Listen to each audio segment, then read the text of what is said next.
자, 이제 22장 들어가도록 하겠습니다.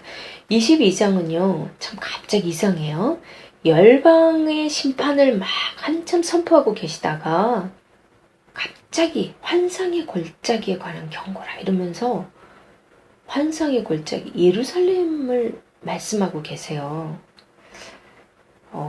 참 굉장히 메시지가 왔다 갔다 해서 굉장히 우리가 헷갈리는데, 이 환상의 골짜기는 이상의 골짜기라고 표현하기도 하는데요.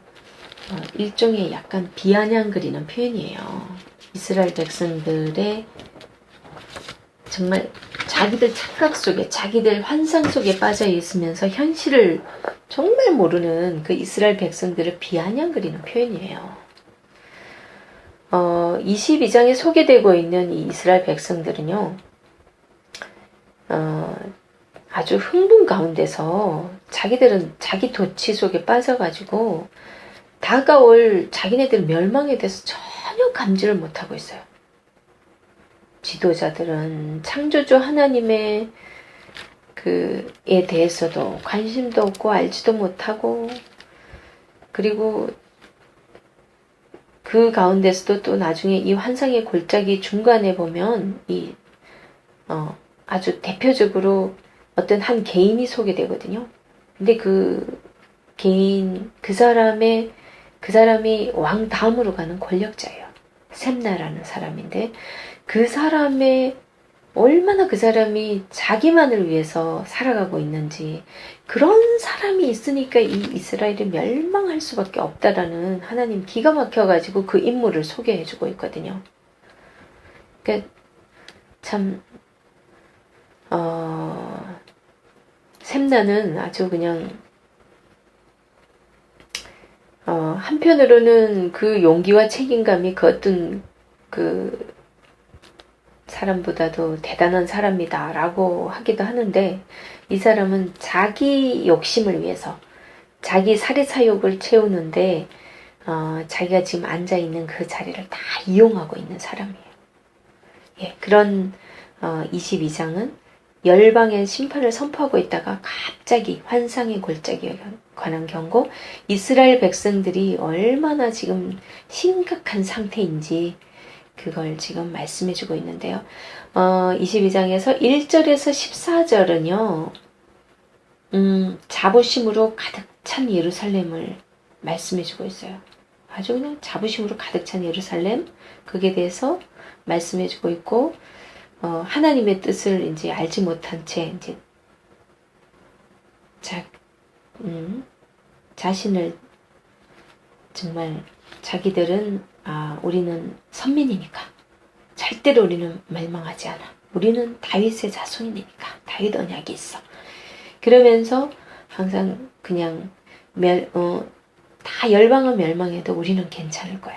늘 이제 그런 자만심에 빠져 있는 그런 이스라엘 예루살렘에 대해서 언급해주고 있고요. 그 다음에 15절에서 19절은요. 그 당시 이스라엘 백성들의 총책임자라고 할 수 있는 왕 다음에 가는 권력자 셈나라는 사람을 소개해주고 있어요. 그리고 20절에서 25절은요. 하나님께서 그 셈나를 끌어내리고 엘리야김이라는 사람을 세우거든요.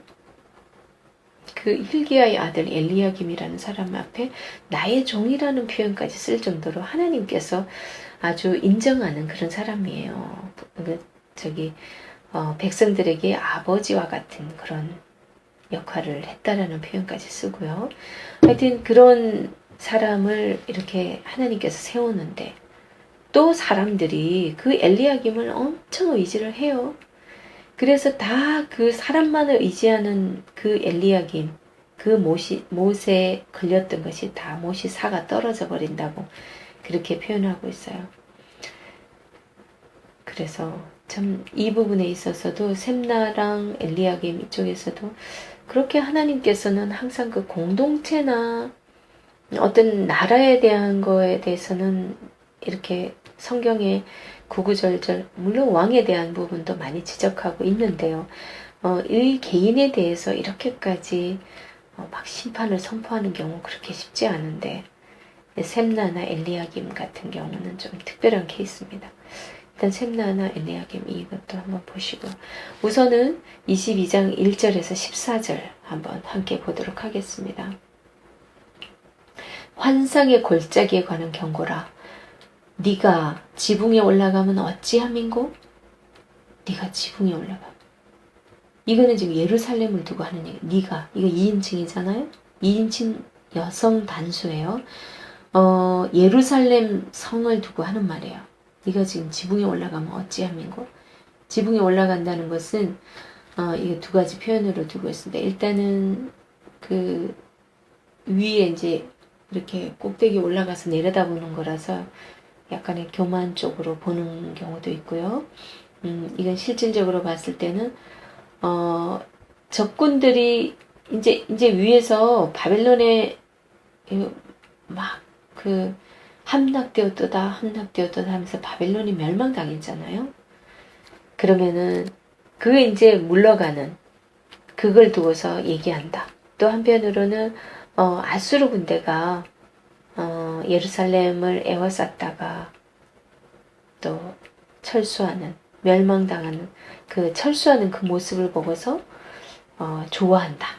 적군이 철수하는 걸 보고서 보기 위해서 지붕에 올라갔다라는 그런 표현으로 많이 해석하고 있습니다. 그걸 보기 위해서 네가 지붕에 지금 올라가면 어찌함인고? 그러면서 말하고 있습니다. 2절 소란하며 떠들던 성 즐거워하던 고울이여 너의 죽임을 당한 자들은 칼에 죽은 것도 아니요 전쟁에 사망한 것도 아니라. 이게 아주 이제 예루살렘의 흥분된 분위기를 보여주고 있습니다. 잠시 물러가는 적군을 보고서 그랬다라고 해석하고 있습니다. 그래서 한번 점점 보도록 하겠습니다. 3절 너의 관원들도 다 함께 도망하였다가 활을 버리고 결박을 당하였고 너의 멀리 도망한 자들도 발견되어 다 함께 결박을 당하였도다. 이게 지금 너의 관원들도 다 함께 도망하였다가 활을 버리고 한번 싸워보지도 못하고 그렇게 도망하였다라는 얘기예요. 포로로 이제 잡혀가는 모습이겠죠. 결박당하고 이것도 포로 잡혀가는 지도자의 모습. 백성을 지켜야 할 관원들이 자기만 살겠다고 여기 맨 처음 보면 도망하였다가 이런 말 나오잖아요. 자기만 살겠다고 도망간 그런 모습. 그랬다가는 또 다시 결박당하였고 이거는 포로로 잡혀가는 싸워보지도 못하고 비참한 종말을 맞이하는 그런 지도자의 모습을 지금 보여주고 있습니다. 4절 그러므로 내가 말하노니 돌이켜 나를 보지 말지어다. 나는 슬피 통곡하겠노라. 내 딸 백성이 패망하였으므로 말미암아 나를 위로하려고 힘쓰지 말지어다. 4절 같은 경우 갑자기 지금 예루살렘의 미래를 보고 지금 이사야가 어떤 위로도 필요 없다 거부하고 있는 이제 그런 모습입니다. 나는 슬피 통곡하겠노라. 내 딸 백성이 패망하였으므로 말미암아 나를 위로하려고 힘쓰지 말지니라. 선지자의 눈물이고 하나님의 눈물입니다. 백성의 고난을 보고서 애통해하는 이 이사야의 마음이 우리 사역자들의 마음이고 우리 그리스도인들의 마음이 되어야 할 것으로 생각됩니다. 그리고 5절에서 8절은요. 여호와의 날이 준비되었다라는 이제 그런 선포가 이어지는데요. 자, 5절 봅니다. 환상의 골짜기에 주 만군의 여호와께로부터 이르는 소란과 발핀과 혼란의 날이여 성벽의 무너뜨림과 산악에 사무쳐 부르짖는 소리로다. 이게 이제 성벽이 무너뜨림. 이건 적군의 공격으로 성벽이 무너지는 그런 소리를 얘기하는 거예요. 무너뜨림과 산악에 사무쳐 부르짖는 소리. 그게 이제 막 성벽이 무너지고 적군이 이제 쳐들어오니까 이 부르짖는 소리, 이거는 쇼아. 원어로 쇼아라고 해서 도움을 구하는 간절한 부르짖음 이렇게 나옵니다. 그러니까 이 부르짖음을 살려주세요 하면서 사람들이 막 사람 살려 하면서 소리치는 이 비명소리를 얘기하고 있습니다. 그리고 6절 엘람 사람은 화살통을 메었고 병거탄 자와 마병이 함께 하였고 기르 사람은 방패를 드러내었으니 엘람은 바사의 국경 쪽에 있는데 이게 나중에 엘람이 바사 제국이 이룬다고 그랬어요. 국경을 이루고 있었고 활을 잘 쏘는 사람들이라고 얘기했습니다. 이들은 이라크 남부 쪽에 위치하고 있었고요.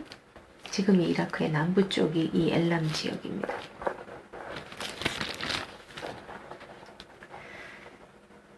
그리고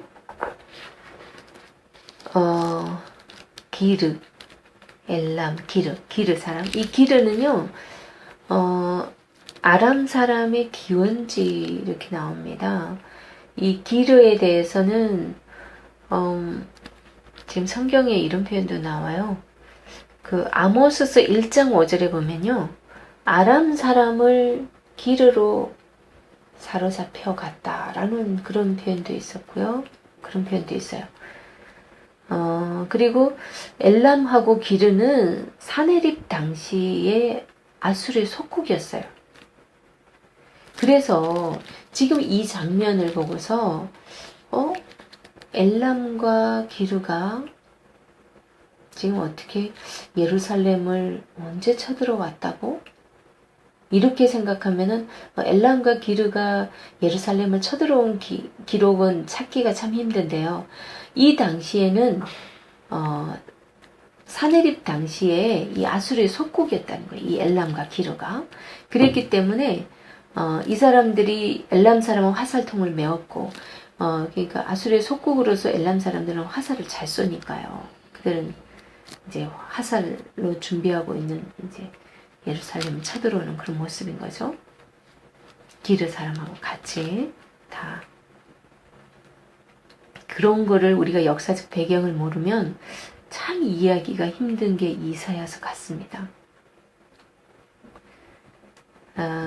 그리고 이 기르는요, 우리 앞에서 모압이 멸망할 때 그 기르하고 다른 곳입니다. 모압의 기르가 아니고 여기는 다른 곳입니다. 그리고 아모스서 9장 7절에도 보면 아람 사람을 이 기르로 옮겼다. 1장 5절에 사로잡혀갔다 그랬고 9장 7절에도 보면 기르로 옮겼다라는 표현이 있습니다. 그리고 7절 병거는 네 아름다운 골짜기에 가득하였고 마병은 성문에 정렬되었도다. 마병은 성문에 정렬되었도다. 이게 그러니까 엘람과 기르 사람이 앞장선 군대예요. 그 군대가 예루살렘을 포위한 모습입니다.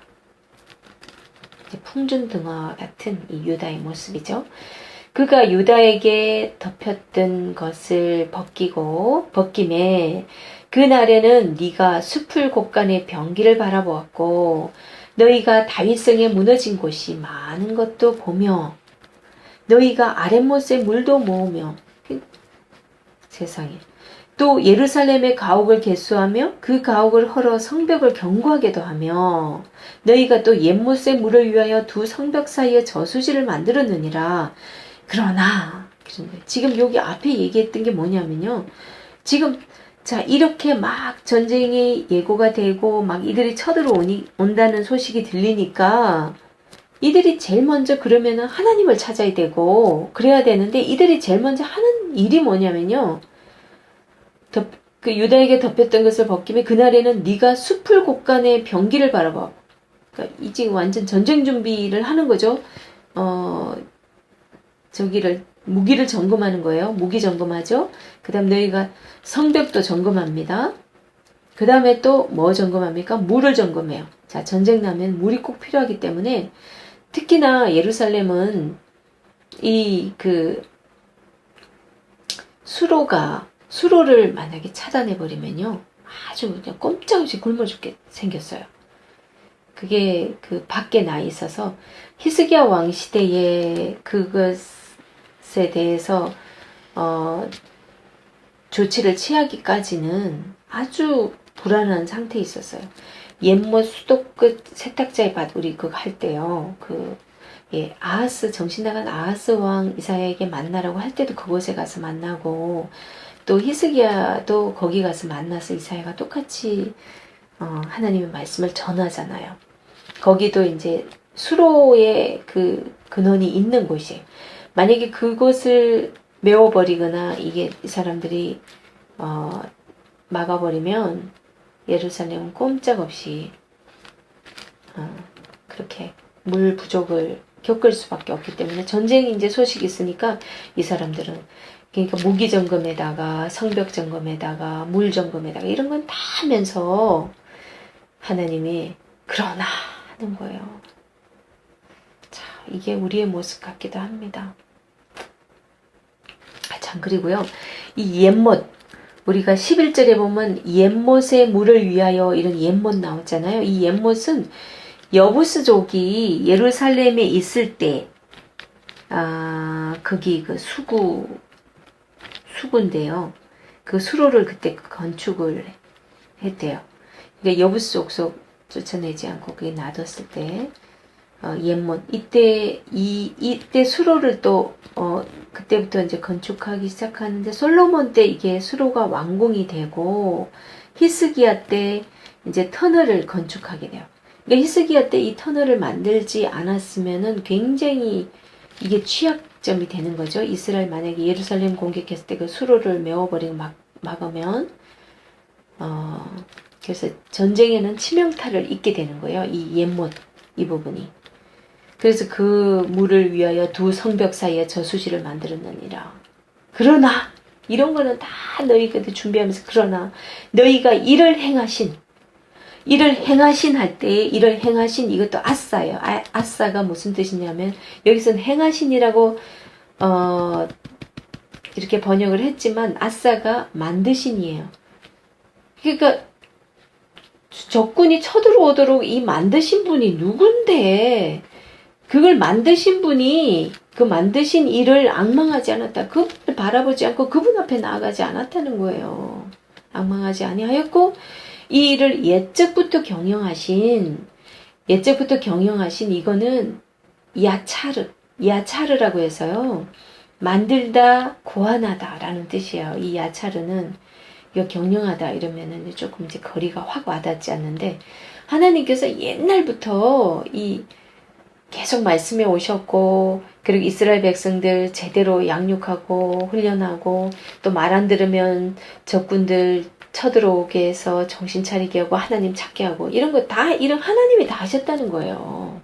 하나님이 다 만드신 분인데 그분을 이를 공경하지 아니하였느니라. 경영하신 일을 공경하지 아니하였대요. 그러니까 하나님이 정말 진짜 원하는 게 뭔지 알겠죠? 우리가 신앙생활하면서 정말 우리 앞에 고난이 탁 닥쳤어요. 우리 앞에 장애물이 놓여졌어요. 자식이 속을 썩입니다. 때로는 사업이 아주 그냥 너무 어렵습니다. 아니면 건강이 정말 하나님의 은혜가 아니고서는 소망이 없습니다. 병원에서도 더 이상 이 불치병이라고 못 낫는데요. 그런 통보를 받았을 때 어느 곳이 유명한가? 어느 곳에 쫓아가서 내가 나아야 될까? 내가 돈이 없으니까 어디 가서 어떻게 내가 누구한테 가서 돈을 빌릴까? 이거 궁리하지 말라는 거예요. 그렇게까지 너희들이 하면서도 인간적으로는 온갖 방법 다 하면서도 왜 나를 찾지 않니? 그러면서 지금 하나님 그러나 너희가 이를 행하신 일을 악망하지 아니하였고 이 일을 옛적부터 경영하신 일을 공경하지 아니하였느니라 이렇게 말씀하시는 거예요. 아주 그냥 통곡하듯이 하나님이 말씀하시는 거예요. 12절 그날에 주 만군의 여호와께서 명령하사 통곡하며 애곡하며 머리털을 뜯으며 굵은 배를 띠라 하셨거늘. 그러니까 하나님께서 제발 회개해라. 지금 너희들이 어떻게 살아왔는지 좀 회개해라. 너희들 앞에 지금 그 장애물이 왜 놓여 있는지, 너희들이 힘들고 어려울 때 나한테 기도 작정한 것이 아니라 정말 힘들고 어려운 일이 자식이 속썩이고 남편이 속썩이고 아내가 속썩이고 부모 형제 간에 의가 상하고 온갖 그냥 알 수 없는 병으로 내가 힘들고 때로는 잠 못 자고 우리가 알지 못하는 괴로움들이 너무 많아요. 사실 그런 일이 있을 때 하나님께서 내가 하나님 앞에 가까이 가지 않아서 기도하지 않아서 그렇구나. 당장 새벽기도 작정하셔야죠. 당장 하나님 말씀 봐야죠. 하나님이 진짜 말하는 거는 회개하라는 거예요. 돌이키라는 거예요. 알으라는 거예요. 내가 왜 그런 일을 주는지. 이거는 지금 12절 같은 이 말씀은 애곡하며 머리털을 뜯으며 굵은 배를 띠라 하시거니, 이거는 완전 그냥 통회하며 자복하며 회개하는 이스라엘 백성들의 대표적인 회개하는 모습을 말씀할 때 이렇게 말씀하고 있습니다. 회개만이 살 길이라는 거죠. 13절 너희가 기뻐하며 즐거워하여 소를 죽이고 양을 잡아 고기를 먹고 포도주를 마시면서 내일 죽으리니 먹고 마시자 하는도다. 세상에 참, 당장 이런 적군이 쳐들어온다고 하는데 이 또 하는 행동은 뭡니까? 완전 이거 꼭 이런 거 같잖아요? 정말 그냥 목사님이 어떤 정말 못된 집사님 엉덩이에 불나서 정말 못된 짓만 하고 다니고, 정말 주일날도 골프나 치러 다니든지 사람들하고 등산 간다고 맨날 오지도 않고, 그뿐만이 아니라 항상 목사님이 힘들게 하고 교회에 시험 드는 일은 도맡아 하고 말 많고, 그런 분한테 집사님 그렇게 하시면 하나님 지금 집사님 가정에 아주 힘든 일을 보여주셨어요. 이렇게라고 얘기했을 때, 그래요? 왜 제가 오래 못 산답니까? 알았어요. 그러면서 이제 아예 교회도 안 나오거나 정말 그냥 술이나 먹고 더 그냥 교회 나오지도 않고 자기 맘대로 세상 사람처럼 사는 그런 모습이에요. 지금 이 13절에 이 예루살렘 백성들이 보여주는 이 모습이. 그렇게 속에 하나님 완전 이 모습을 보고 얼마나 속이 불이 나겠어요. 우리 자식이 그렇게 어긋나게 부모한테 반항할 때 그 부모 속이 어떻겠어요. 그걸 생각하면 우리가 이해할 수 있겠죠. 하나님 마음을. 더구나 이게 소를 죽이고 양을 잡아 고기를 먹고, 이거는요 전쟁이 일어났을 때는 소와 양은요, 짐승은 제일 마지막에 잡습니다. 만약에 전쟁이 오래 가게 되면 양식이 떨어지거든요. 전쟁 가운데 농사 지러 가고 뭐 어떻게 일상생활로 돌아갈 수가 없잖아요. 그러면 마지막으로 소나 양을 잡아 먹어야 되는 상황인 거예요. 근데 그런 양식조차 다 미리 잡아 먹습니다. 완전 그냥 내놓은 자식처럼 그럽니다. 꼭 이 모습은 너무나 비교되는 게 요나서에 보면은, 요나서 3장 6절에 보면요, 니느웨 백성들이 보인 반응들이 나와요. 니느웨 백성에게 요나는 처음에 이스라엘을 너무나 괴롭게 한 나라이기 때문에, 니느웨가 아수르의 수도가 니느웨인 거 아시죠? 아수르가 얼마나 이스라엘에게 못되게 굴었습니까? 그런 백성들의 멸망을 선포했을 때 세상에 그들이 왕이 조복을 입고 온 백성들에게 다 금식을 선포하고 굵은 베옷을 입고 하잖아요. 다 그냥 회개하는 모습으로 다 취하고 짐승조차 금식시키잖아요. 그렇게 선포했을 때 하나님께서 그 멸망시키겠다고 한 것을 거두시죠. 그리고 그 후세대에 나중에 멸망시키죠. 다 또 하나님을 잊어버렸을 때. 근데 지금 이스라엘 백성들은 이 이방 나라 그 극악무도하다고 소문난 그 아수르 니느웨 백성보다 못한 거예요 지금. 그렇게 지금 기가 막힌 모습을 보여주고 있습니다. 그리고 14절 만군의 여호와께서 친히 내 귀에 들려 이르시되 진실로 이 죄악은 너희가 죽기까지 용서하지 못하리라 하셨느니라. 주 만군의 여호와의 말씀이니라 합니다. 하나님께서 얼마나 화가 나셨는지 죽기까지 용서하기 싫대요. 이제 정말 5장에서 우리가 포도원 비유로 하나님께서 하나님의 이스라엘 백성들이 어떠한지 극상품 포도나무를 심었는데 어찌하여 들포도를 맺었느냐 그러면서 5가지 들포도를 쭉 말씀하셨잖아요. 그 5가지 들포도 맺었던 결론처럼 말씀해주고 있어요. 내가 죽기까지 용서하지 않겠다. 그러면서 6장에서 그 이사야에게 말씀하시죠. 내가 회개치 못하게 하라. 너가 이스라엘 백성을 회개치 못하게 하라. 자, 이런 걸 보면서 우리가 14절까지 이걸 보면 하나님은 결코 회개하지 않은 자는 용서하지 않는다라는 것을 우리에게 말해주고 있습니다. 용서하다, 이건 속하다라는 이 구속의 의미가 있거든요. 죄를 속하다라는 의미가 있어요. 여기 용서하다라는 이건 속하다. 카파르라는 원어인데요. 속하다라는 뜻이에요. 그리고 죄를 덮다, 속죄하다, 화해하다, 하나님과 화해하다 이런 의미이기 때문에 이거는 단지 화가 나니까 너희들 죽이겠다 이 정도가 아니라 죄를 용서하지 않는 거니까 죄를 용서하지 않으면 어떻게 돼요? 구원에서도 이탈시키겠다는 의미예요. 구원도 해주지 않겠다라는 의미예요. 정말 하나님의 얼마나 기가 막혀서 화가 난 그런 모습을 우리는 지금 이렇게 보고 있습니다. 예, 15절부터인데요. 15절 이 셈나에 대한 부분. 하나님께서는 지금까지는 공동체나 어떤 나라에 대해서 왕에 대해서 이렇게는 심판해 왔지만 한 개인에 대해서 심판한 부분은 여기 처음 등장을 해요. 이걸 보면서 진짜 우리 한 개인이 내가 어떤 길을 선택하거나 내가 어떤 행동을 하고 이런 부분에 대해서도 하나님께서 다 일일이 심판 다 하신다는 것을 이렇게 성경에도 보여주고 있습니다.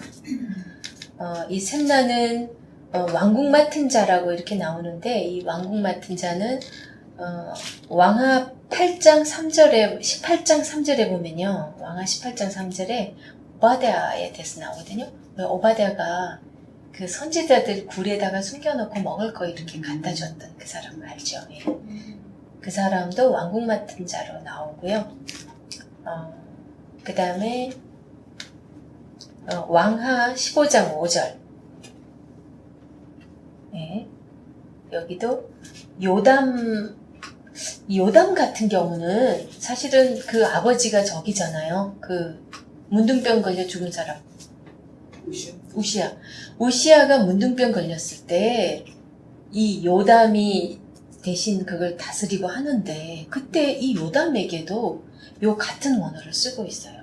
그러니까 이게 왕 다음 가는 그 직책이니까 엄청나게 높은 직책이에요. 지금 이 셈나는 그런 사람이 도대체 그 지위를 줬더니 어떤 짓을 했길래 하나님께서 그렇게 멸망을 선포하고 계시는지 한번 들어가 보도록 하겠습니다. 주 만군의 여호와께서 이르시되 너는 가서 그 국고 맡은 왕국 맡은 자 셈나를 보고 이르기를 네가 여기와 무슨 관계가 있느냐? 여기에 누가 있기에 여기서 너를 위하여 묘시를 팠느냐? 높은 곳에 자기를 위하여 묘시를 팠고 반석에 자기를 위하여 처소를 쪼아내었도다. 지금 보면은 네가 여기가 몇 번이냐면은 한 번, 두 번, 세 번. 그러면서 자기를 위하여 이렇게 하면서 얼마나 이 막 책망의 말씀이 이런 표현에서도 충분히 묻어나고 있어요. 그러면서 여기에서 묘시를 받는 게 이게 뭐가 잘못됐나? 이런 생각이 들 거예요. 중요한 거는 이 사람이 자기를 위하여 묘시를 받다는 거예요. 왜 우리가 사람들이 출세하면은 그 자기 조상 묘부터 아주 크게 한대잖아요. 그러면은 대대로 사람들이 나중에 봤을 때 아, 저 집안 좀 대단한 집안인가 보다 이렇게 생각하는 거죠. 더구나 이때는 묘 하나를 파놓으면 그 가족들이 다 거기에 들어갈 수 있었거든요. 지금은 하나지만 지금 하나라도 대기업의 총수들 이런 사람들 보면은 그렇게 자기 아버지 부모 묘 이런 거 대단하게 하거든요. 그렇게 출세한 사람들은 어쨌거나 그런 식으로 하는 것은 아 내가 이렇게 잘 나가던 사람이요 이걸 후세대에다가 좀 자기를 내세우고 싶은 그런 마음에서 하는 건데 지금 여기 높은 곳에 자기를 위하여 이렇게 얘기하는데 이 높은 곳은 열왕의 묘시를 얘기를 할 때 이 쓰는 이 표현인 거예요. 그러니까 이 사람이 거의 자기가 왕급 정도의 묘를 지금 만들고 있는 거예요. 이 사람 참 기가 참. 이 열왕의 묘시. 네. 2인자라도 이 사람을 세미나를 평가할 때 분명히 이 사람은 좀 이렇게 높은 직책의 그런 사람 그러니까 어떤 그런 집안의 사람이 아니고 평민이었다가 졸지에 출세한 그러니까 요즘으로 말하면 졸부가 된 그런 사람일 거다. 왜 그러냐면 일반적으로 말할 때 우리 여기 뒤에 보면 힐기야의 아들 엘리야김 이런 식으로 해서 뭔가 누구의 아모스의 아들 이사야 이렇게 제대로 그 아버지가 제대로 된 사람들은 꼭 아버지를 붙인단 말이에요. 이 사람은 앞뒤 그런 말이 없어. 그냥 셈나야. 왕국 맡은 자 셈나고 그러니까 이 부분에 대해서 다들 이 셈나는 아마 평민이었는데 갑자기 이렇게 그냥 왕한테 잘 보여가지고 출세한 사람인가 보다. 그러니까 출세해 놓으니까 이게 완전 뭐 그냥 모든 게 그냥 어떻게 하면 내가 출세하고 있을 때 뭔가 그냥 우리 집안을 괜찮은 집안인 것처럼 만들어놔야 되겠다라는 그런 생각이 들었겠죠. 그러면서 네가 여기에 이런 거는 하나님 이게 지금 이스라엘 백성들에게 얘기하고 있는 거잖아요. 그러니까 유다는 하나님을 완전 주인으로 섬기는 그 나라인데 네가 지금 왕다움으로 그 권세를 누리고 있으면서 너를 위하여 묘시를 팠느냐? 그러는 거예요. 팠고 반석에 자기를 위하여 처소를 쪼아내었도다. 이거 쪼아내었도다. 이게 무슨 말이냐면 이 무덤들은 예루살렘 주변 경사진 곳에 있었대요. 예루살렘 주변 경사진 곳에 있었는데 거기에 바위를 뚫어가지고요 무덤을 만들었대요. 바위를 뚫어서. 근데 그걸 뭐 사람들 시켜갖고 다 했겠죠. 자기 위해서. 그래서 나 여호와가 너를 단단히 결박하고 장사같이 세게 던지되 세상에. 자기는 이제 어떻게든 이렇게 자기 욕심 채우기 위해서 뭔가 그게 이렇게 묘실도 파고 잘 해보려고 하는데 하나님께서 너를 단단히 결박하고 장사같이 걔를 완전 던져버리겠다는 거예요. 던지는데 이게 던진 게 어딘지 보세요. 반드시 너를 모질게 감싸서 공같이 광막한 곳에 던질 것이라. 주인의 집에 수치를 끼치는 너여. 네가 그곳에서 죽겠고 네 영광의 수레도 거기에 있으리라. 이거는 완전 아수르에 잡혀가도록 만들어 버릴 것. 포로로 잡혀가게 만드는 데구나. 하여튼 어떻게든 그냥 그 자리에서 그냥 가만 내버려 두는 게 아니라 완전 내쫓아버리는 그런 걸 얘기하고 있습니다. 그래서 그곳에서 죽겠고 이거는 수치스러운 이국 땅이라고 다 해석을 하고 있습니다.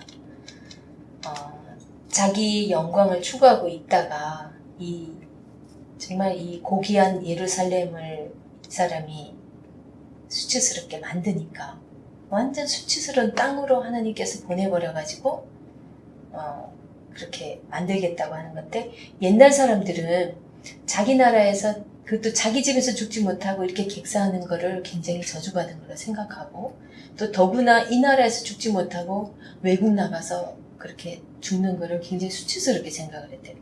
그러니 요즘 생각하면 다 외국에 많이 이민도 가는데 어떡하나, 그죠? 하여튼 그때 사람들이 그렇게 그걸 수치스럽게 생각을 했기 때문에 그렇게 하나님께서 수치스럽게 하겠다라고 말씀을 하시는 거예요. 여기 광막한 곳, 이 광막한 곳을 아수르로 많이 그래서 본답니다. 17절에서 18절은 보면요, 높은 곳에 왕들처럼 정말 자기는 묻히고 싶어가지고 그렇게 자기를 위해서 그 묘실을 파고 있었는데 결국은 그렇게 수치를 당하는 그런 셈나에 대해서 얘기를 해주고 있습니다.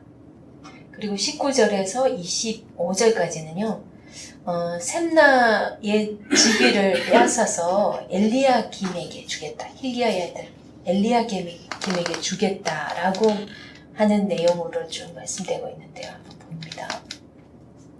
19절, 내가 너를 네 관직에서 쫓아내며 네 지위에서 낮추리니. 이게 관직에서 쫓아내는 거, 지위에서 낮추는 거, 이게 지금 우리가 그냥 낮춘다고만 얘기를 하면 어찌 보면 그냥 좀 높은 데서 조금 낮은 데 주나? 이렇게 생각하는데 이것도 원어를 찾아보니까요, 원어가 하라스라는 원어인데 넘어뜨리다, 파괴하다. 완전 하나님께서는 파괴하는 건데 이건 굉장히 점잖게 번역을 해놨어요. 20절, 그날에 내가 힐기야 하라스 네. 순수들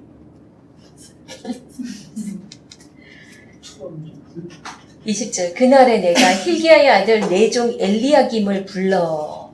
이게 하나님께서 가끔씩 내 종, 나의 종 이런 표현을 쓰는데 이름 앞에다 이렇게 붙일 때는 하나님께서 특별히 신뢰하는 사람들에게 붙입니다. 이사야에게도 나의 종 이사야라고 말씀하셨고요. 그리고 고난의 종 할 때도 나의 종으로 언급하시는데 그만큼 이제 하나님께서 인정하는 엘리야김, 하나님도 인정하지만 사람들도 나중에 다 인정하고 이제 하게 되죠. 그 엘리야김을 불러서 네 옷을 그에게 입히며 네 띠를 그에게 띄워 힘있게 하고 네 정권을 그의 손에 맡기리니 그가 예루살렘 주민과 유다의 집의 아버지가 될 것이며. 여기서 네 옷을 할 때 이 옷은 예복을 얘기해요. 예복, 그 다음에 띠.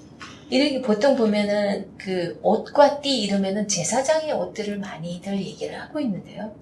근데 여긴 그렇다고 해서 이거는 제사장은 아니고 그냥 관복을 얘기를 합니다. 옷과 띠 얘기하는 부분에서 관복.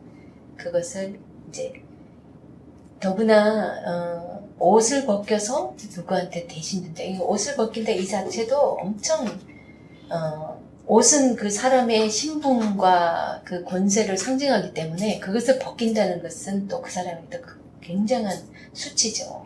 그 자체가 치욕이고. 그것을 해서 그런데 그 엘리야김 이 사람은 예루살렘 주민과 유다의 집의 아버지가 될 것이래요. 그가. 이 말은 실제로 하나님께서 진짜 원했던 지도자는 그 백성들의 아버지 같은 사람이 되길 원했다는 거죠. 그러니까 하나님이 원하는 셈나가 하지 못했던 거. 이제 엘리야는 그런 역할을 할 수 있는 사람이라는 거죠. 그 다음에 22절, 내가 또 다윗의 집의 열쇠를 그의 어깨에 두리니. 이 다윗의 집의 열쇠가 그만큼 중요하고 영향력이 있는 권세를 지금 여기서는 얘기하고 있습니다. 꼭 어떤 무슨 왕권 이런 건 아니고요. 일반적으로 다윗의 집 열쇠 이러면은 좀 왕권 쪽으로 많이 생각이 되는데 지금 여기서 사용된 거는 그만큼 중요하고 영향력 있는 권세를 그에게 준다라는 의미로 사용됐습니다. 다윗의 집의 열쇠를 그의 어깨에 두리니. 그가 열면 닫을 자가. 이 어깨에 둔다는 것은 그만큼 그 무거운 책임을 이제 그에게 맡겨준다는 거예요. 믿을만 하다는 거죠. 그가 열면 닫을 자가 없고 닫으면 열 자가 없으리라. 23절 못이 단단한 곳에 박힌같이 그를 견고하게 하리니 그가 그의 아버지 집의 영광의 보좌가 될 것이요. 이거 잘못 해석하면요. 그의 아버지 집이라면 꼭 이 하나님의 나라의 그런 쪽으로 생각하면 그게 아닙니다. 이거는 육신의 아버지입니다. 지금 못이 단단한 곳에 박힌같이 그러니까 견고하게 흔들리지 않게 이제 이 엘리야김을 붙들어 주는 거예요.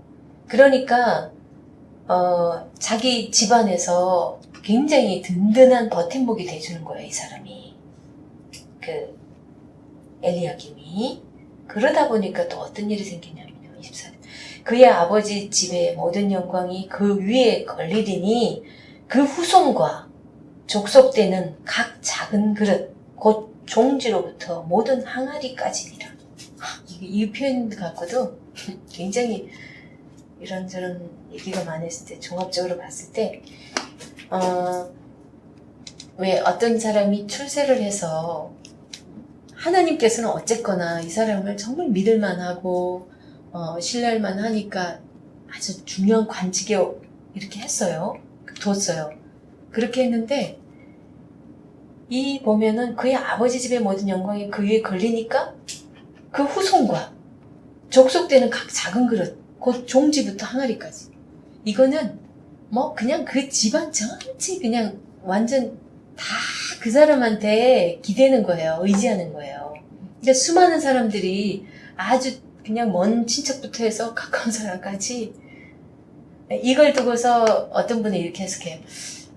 이 엘리야김이 잘 나가니까 자기 그 족벌들 주변 막 인척들이 막 이렇게 많이 그냥 나도 뒤밀고 와가지고 그렇게 그냥 다 요소요소에 다 앉아가지고 일을 망쳤다 이렇게 생각하는 사람도 있고 근데 대부분 일반적인 그 거의 공통적인 의견은 이 많은 사람들이 이 엘리야김을 엄청나게 의지하는 작은 자부터 큰 자까지 이게 뭐 종지부터 해서 항아리까지 다 이제 그에 걸린다는 것은 못으로 비유했잖아요. 지금 단단하게 박힌 못이라고 그랬잖아요. 엘리야김 그죠? 그래서 그 단단하게 박힌 못이기 때문에 그게 걸린다는 것은 우리가 뭔가를 거기다가 걸 수 있잖아요. 든든하니까. 결국은 이들이 의지하는 거거든요. 이게. 그렇게 해석을 하고 있습니다. 그러니까 이 부분에서 아주 가끔 몇 분은요. 갑자기 엘리야김 얘기하다가 이거는 셈나에 대한 얘기다. 이렇게 말하는 사람이 있어요. 왜 그러냐면 25절 때문에 25절이 그런데 이거는 그런 문맥상 맞지가 않아요. 갑자기 이거는 분명히 이제 셈나 시대 끝났고 엘리야김 시대 쭉 이어가고 있는데 이거는 전체 문맥을 파악하지 못하면 충분히 그럴 수 있을 것 같아요. 아까 22장 이 전체가 제가 뭐라고 설명드렸어요. 인간적으로 세속적으로 눈에 보이는 것 의지하는 거 하나님께서 다 파쇄해 버린다 그랬잖아요.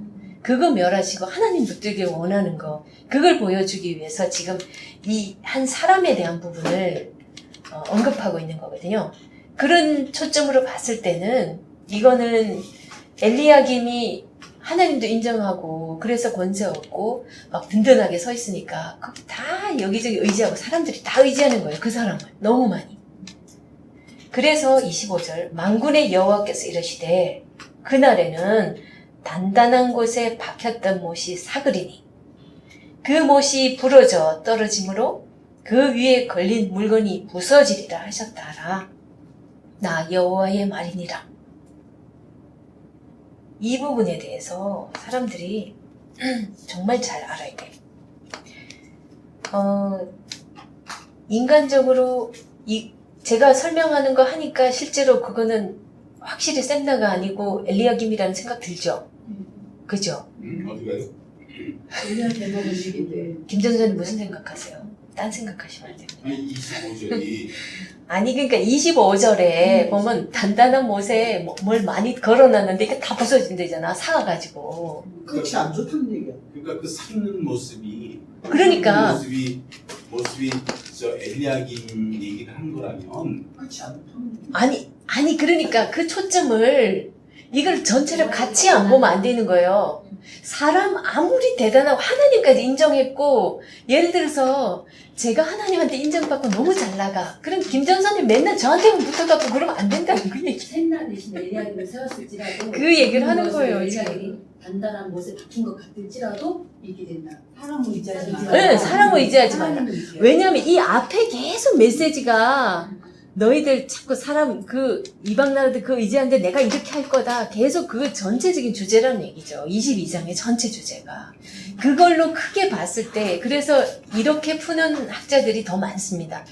간혹 몇몇 분이 이거는 셈나다. 셈나 25절 갑자기 그러면 이 문맥상 이게 그러면 엘리야김은 어떻게 가고 또 24절하고 연결고리는 어떻게 풀어야 되고 이게 풀어지질 않은 거예요. 그래서 혹시 다른 성경에 이 네. 엘리야김이 나오셨나요? 지금 왕상의 왕. 왕상에도 나오죠. 엘리야김에 대한 부분에 대해서는. 그러니까 거기하고 연결시키면은 이해가 더 쉬울 수도 있을 텐데 그게 있습니다. 그 엘리야김이 친족 등용했다 이런 말은 안 나와요. 근데 그 학자들의 의견에 그런 게 있을 뿐이지 엘리야김이 실제로 아까 제가 말씀드렸다시피 그 히스기야 시대에 이미 지금 셈나 자리에 엘리야김이 가 있어요. 36장이다. 네, 36장에 나와요. 그게 30장 3절이죠. 예. 그게 나오는데 그러니까 이거를 그렇게 셈나라고 갑자기 이렇게 풀면 안 된다고. 그러면 하나님께서 22장에서 주고자 하는 그 메시지가 흐려지는 거예요. 그래 돼버리면. 무조건 왜 엘리야김 그러면 잘 보다가 이 사람 잘못된 것처럼 하냐. 그게 아니에요. 엘리야김 잘못됐다는 말이 아니에요. 사람들이 이렇게 많이 의지를 하니까 결국은 그 인간은 이렇게 아무리 그렇게 단단한 모습 박아놔도 사가서 없어진다는 거예요. 인간 의지하지 말라는 거예요. 결론. 여기 그날에는 이게 어떠냐? 이 그날에는 이게 그러니까 여호와의 날인 거죠. 그러니까 마지막 때인 거죠. 결국은 하나님의 때죠. 이거는 우리가 살아가다 보면 때로는 가끔씩은 가까운 미래에 실제적으로 그런 의지하다가 낭패 보는 경우 많이 있어요. 솔직히 사람 의지하고 있으면 그 사람 다 이렇게 끊어 놓잖아요.